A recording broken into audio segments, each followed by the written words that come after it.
Montha புயல் ஆந்திராவில் கரையை கடந்து வலுவிழந்த போதிலும் அதன் தாக்கம் காரணமாக தெலங்கானாவின் ஜங்கான், மஹபூபாபாத், ஹன்மகொண்டா மற்றும் வாரங்கல் மாவட்டங்களில் கனமழை பெய்தது.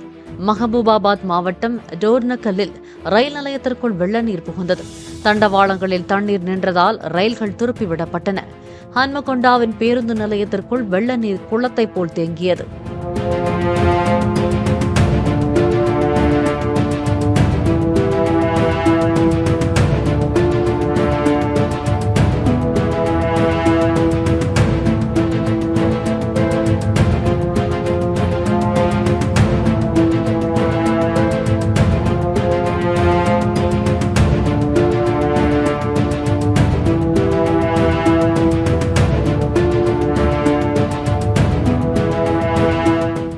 பிளே ஸ்டோர் மற்றும் ஆப் ஸ்டோரில் இருந்து பாலிமர் செயலியை QR கோடு மூலம் பதிவிறக்கம் செய்யுங்கள்.